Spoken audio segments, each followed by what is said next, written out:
calls for a little coast to coast. And we start with the defending champion Boston Celtics. They came in with the highest win total of 58.5, a slight drop off from the 64 wins they were able to rack up last season. Perk, you like the over or under on this number?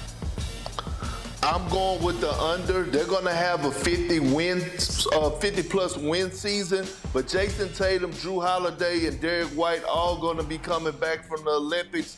Don't know when Kristaps Porzingis is going to come back, but the Celtics are still going to be one of those top teams in the Eastern Conference. I just don't see them having over 58.5 wins. Jaylen Brown will be ready, though. Next up, the Western Conference champion Dallas Mavericks. They added Klay Thompson this season, and their win total came in at 50.5. That's good for fourth in the West, Ramona. You think they hit the over? I think that's just about right. I mean, I like the addition of Klay Thompson. I think they got better this offseason, but Kyrie Irving hasn't played 70 games since Cleveland. He's best in the playoffs, and I don't think they want to push him or push that roster. The biggest question to me is how many games does Luka play and what kind of shape is he in? Yeah, and also how does Klay mesh in there as well? Last up, the team with the highest win total out west, the Oklahoma City Thunder, Tim Bontemps. Their number is 55.5.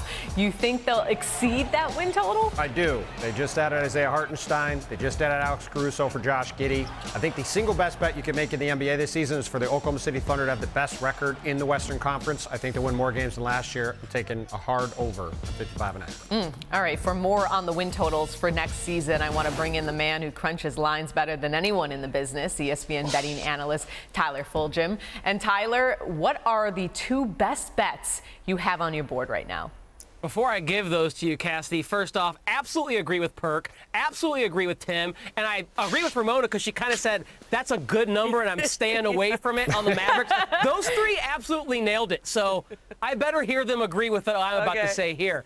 My two favorite, I went to this last year and it worked for me. It's the Rockets and the Magic to go over their win totals. Let's start with the Magic in the East. They need to improve from a 47-win team to a 48-win team. That's one more win. I think they can do that with that young nucleus that is centered around Paolo Banchero, Franz Wagner, Jalen Suggs, adding a veteran like Kentavious Caldwell-Pope, one of the best 3-and-D guards we have in the league. That is an ascending team in the East. Then for the Rockets, they just need to win 2 more games than they won a season ago. And they have a great young nucleus built around Alperen Şengün, Jalen Green. You add Steven Adams. Reed Shepherd looks like an absolute hit in the draft. You bring in other veterans like Reggie Bullock as well. This is a team that is loaded with talent, and I think we can get just 2 more wins than they had a season ago. So those are my 2 favorite overs, and there were 2 teams that I bet to go over their win total, and they hit for me a season ago. 2 teams on the rise, the Magic and the Rockets.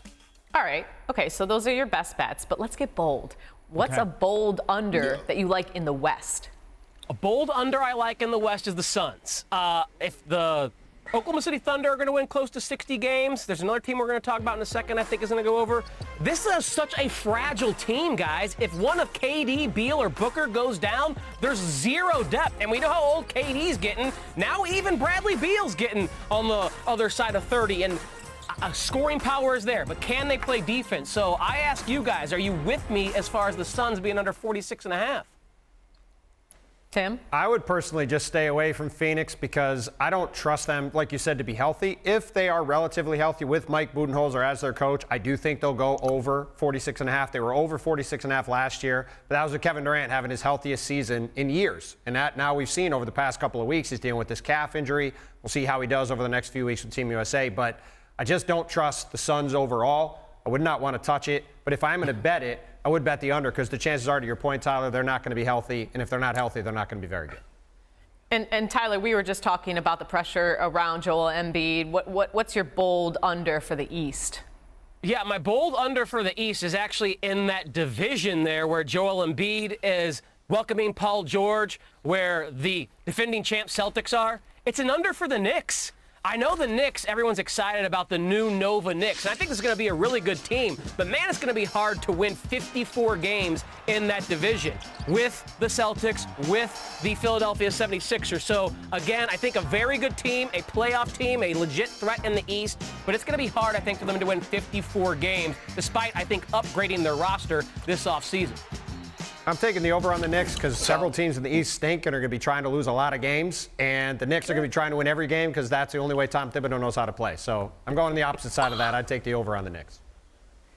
Hey, Tyler, my grandma used to always tell me, "Don't God bless his heart, baby. He don't know no better." And you one of them ones, huh? You still don't believe in big body Bronson and the Knicks. They just got Mikal Bridges. And you know one guy that we don't mention enough, a young up-and-coming player that could possibly win Sixth Man of the Year, Deuce McBride. What he did last year in the postseason was huge. You bringing back a healthy OG Anunoby. Julius Randle coming back into the lineup. Look, this team is going to be clicking on all cylinders. They're familiar with one another. They're going to play for one another. They for sure are going over 55 wins this season. I'll say this, Perk, and you can tell your grandmama, too. I'd rather bet on the Knicks in the postseason. I think they're going to be a great team in the postseason to bet on because they're going to be so hard to go against for 7 games. They play tremendous defense. I'm kind of fading them in the regular season, but in the postseason, I think they're going to be a difficult out in the Eastern Conference. I mean, everyone knows what bless their heart means. It's kind of like, no offense,